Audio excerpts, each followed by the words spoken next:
السلام علیکم ورحمۃ اللہ وبرکاتہ۔ الحمدللہ والصلاة والسلام علی نبینا محمد وعلی آلہ وصحبہ اجمعین ومن تبعہم بإحسان الی یوم الدین، اما بعد۔ محترم سامعین کرام، خوشی اور جشن منانا فطرت انسانی کا خاصہ ہے، اسی لیے اسلام نے اس کی رعایت کرتے ہوئے اپنے ماننے والوں کے لیے مخصوص ایام مقرر فرمائے ہیں،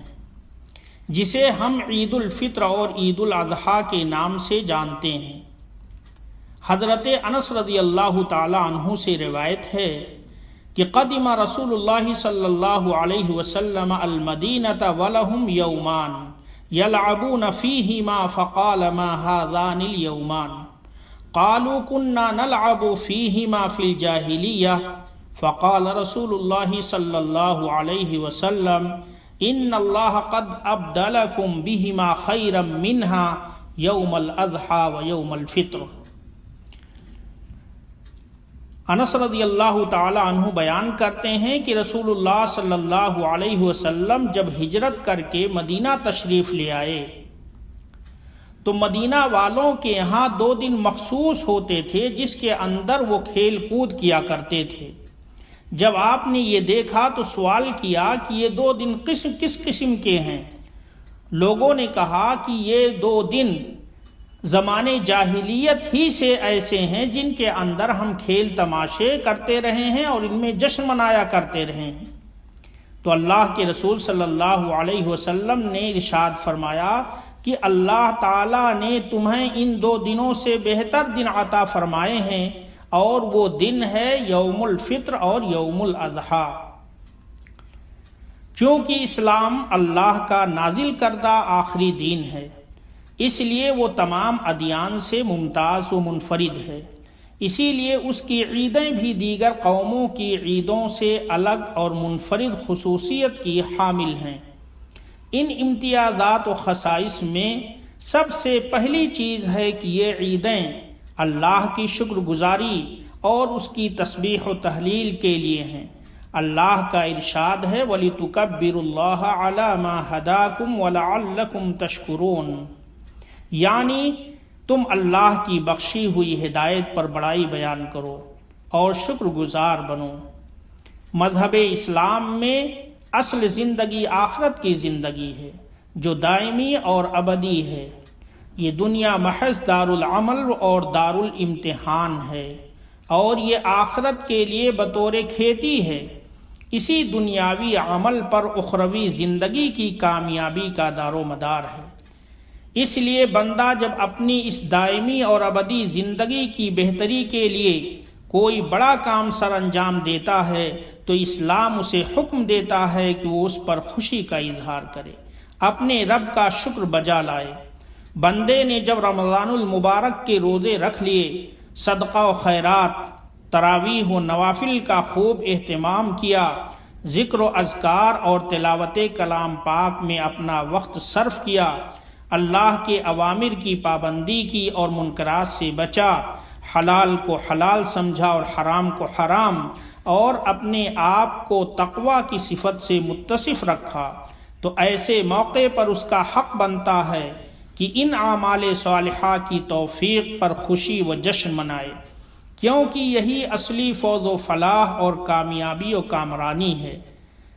رب العالمین کا ارشاد ہے قد افلح من تزکا وذکر اسم ربہ فصلی، تحقیق کی کامیاب و کامراں ہوا وہ شخص جس نے اپنے نفس کا تزکیہ کر لیا، اپنے نفس کو پاک و صاف کر لیا، یعنی اپنے آپ کو شرک اور کفر اور نفاق سے، فواحش اور منکرات سے اور ہر قسم کے گناہوں سے پاک و صاف کر لیا، اور پھر اپنے رب کو یاد کیا، اس کا نام لیا اور نمازوں کی پابندی کی۔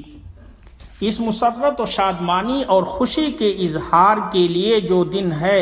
اسلام اسے عید الفطر کا نام دیتا ہے۔ اسی طرح جب بندے مومن نے عشرہ ذی الحجہ میں نیک اعمال کیے، عرفہ کے دن کا روزہ رکھا اور پوری دنیا کے بہت سے مسلمانوں نے فریضہ حج کی ادائیگی کر لی، تو رب کائنات نے مسلمانوں کے لیے خوشی کے اظہار کے واسطے عید الاضحیٰ کا دن مشروع کیا، جس میں تمام مسلمان 2 رکعت نماز عید اور قربانی کر کے اپنے مالک حقیقی سے تسلیم و رضا کا عہد کرتے ہیں اور خوشی اور جشن مناتے ہیں۔ دیگر اقوام و ملل میں چونکہ دنیا کی زندگی ہی سب کچھ ہے، اس لیے ان کے یہاں تہواروں کا مطلب ہوتا ہے کھانے پینے اور رقص و سرور کی محفلیں سجانا،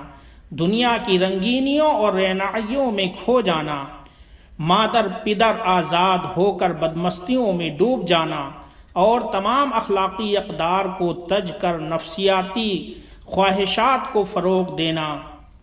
چنانچہ عیش و عشرت کی محفلیں سجتی ہیں، شراب و نوشی کا دور چلتا ہے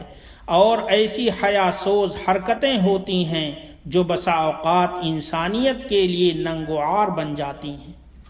نمبر 2، فقراء اور مساکین کی خبرگیری اور ان میں خوشیاں بانٹنے کا حکم۔ اسلام نے عید الفطر سے قبل صدقۃ الفطر واجب کر کے سماج کے غریبوں، مسکینوں، یتیموں اور بیواؤں کی خبرگیری کا بھی عنصر رکھا ہے، جو انسان کو یہ پیغام دیتا ہے کہ دوسروں کو عطا کر کے خوشی محسوس کرو اور دوسروں کا پیٹ بھر کر دل میں خوشی کا احساس محسوس کرو۔ فطرہ کے اس حکمت کو نبی کریم صلی اللہ علیہ وسلم نے طہرۃ للصائم وطعمۃ للمساکین کہہ کر اجاگر کیا ہے، یعنی فطرہ کو واجب کرنے کا مقصد روزے دار کی پاکی اور فقراء اور مساکین کو کھانا کھلانا ہے۔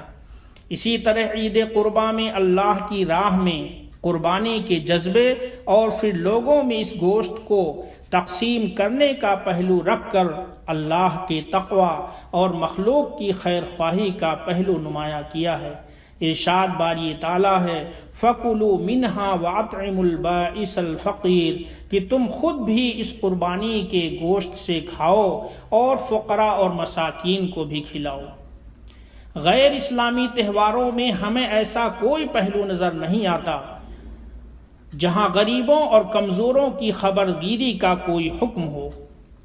ایک طرف جہاں پٹاخوں اور رنگوں، شراب نوشی اور رقص و سرور کی محفلوں میں اربوں روپے بے دریغ بہا دیے جاتے ہیں، جو نہ صرف انسانوں کے لیے نقصان دہ اور مضر ہوتے ہیں بلکہ پانی، ہوا کی آلودگی کا بڑا سبب بنتے ہیں اور مخلوق کے لیے تباہ کن اور خطرناک ثابت ہوتے ہیں۔ اسی لیے حکومتوں کو بعض ایسے اعمال پر روک لگانے کے لیے آگے آنا پڑتا ہے۔ ان تہواروں میں سب کچھ ہوتا ہے مگر محتاجوں اور غریبوں کی مدد اور ان کی خبرگیری کا کوئی پہلو نظر نہیں آتا۔ انہیں اپنی خوشیوں میں شریک کرنے کی کوئی کوشش نہیں ہوتی۔ نمبر 3، اخوت و محبت کا فروغ اور اجتماعیت کا روح پرور منظر۔ اسلام تمام انسانوں کے مابین رنگ و نسل، ذات و خاندان کی بنا پر کوئی تفریق روا نہیں رکھتا، بلکہ معیار فضل اور برتری صرف اور صرف تقوی اور خشیت الہی کو مقرر کرتا ہے۔ ارشاد باری تعالیٰ ہے ان اکرمکم عند اللہ اتقاکم۔ اسلام اس کا درس اپنے تمام عبادات مشروعہ کے ذریعے دیتا ہے۔ مثال کے طور پر حج ہی کو لے لیجئے، دنیا بھر سے مسلمان سفر کر کے مکہ پہنچتے ہیں، سب کے جسموں پر صرف ایک ہی طرح کا لباس یعنی احرام، زبان پر ایک ہی طرح کا کلمہ لبیک اللہم لبیک، ایک ساتھ ایک جگہ سے دوسری جگہ منتقل ہوتے ہوئے اپنا فریضہ مکمل کرتے ہیں۔ ان میں امیری و غریبی، رنگ و نسل اور عہدے و مناسب کا کوئی فرق نظر نہیں آتا۔ اور خود اس نماز عید کو دیکھ لیجئے، سبھی مسلمان قدموں سے قدمیں ملا کر ایک ہی صف میں کھڑے ہو کر ایک امام کی اقتداء کرتے ہوئے ایک ساتھ رکوع و سجدے کرتے ہیں۔ ذات و برادری کا کوئی تصور نہیں، امیر و غریبی کا کوئی فرق نہیں، بادشاہ و گدا میں کوئی وجہ امتیاز نہیں، کیونکہ حکم ہے انما المؤمنون اخوہ، تمام کے تمام مسلمان آپس میں بھائی بھائی ہیں۔ دیگر اقوام میں اس قسم کی اجتماعیت اخوت و مساوات کا کوئی نظارہ دیکھنے کو نہیں ملتا، بلکہ ان کے یہاں رنگ و نسل اور ذات و برادری کی بنیاد پر انسانوں کو بانٹا گیا ہے۔ اس لیے کتنے ہی ایسے طبقے ہیں جنہیں عبادت و پوجا کے لیے مندروں میں داخلے کی اجازت تک نہیں ہوتی، انہیں برابری کا درجہ دینے کو کون کہے، اپنے پاس کھڑے ہونے تک کو گوارا نہیں کرتے، ان کے ہاتھوں سے بنائے ہوئے کھانے پینے کی چیزوں کو نجس اور حرام سمجھتے ہیں۔ حضرات سامعین، اسلام کی اس عظیم نعمت پر رب العالمین کا شکر ادا کریں۔ بلا شبہ اسلام جیسی نعمت سے بڑھ کر کوئی اور نعمت نہیں ہو سکتی ہے، اور ہم اس موقع پر یہ عہد کریں کہ ہمارے تہواروں کی جو شان امتیاز ہے اسے ہم قائم و دائم رکھیں گے،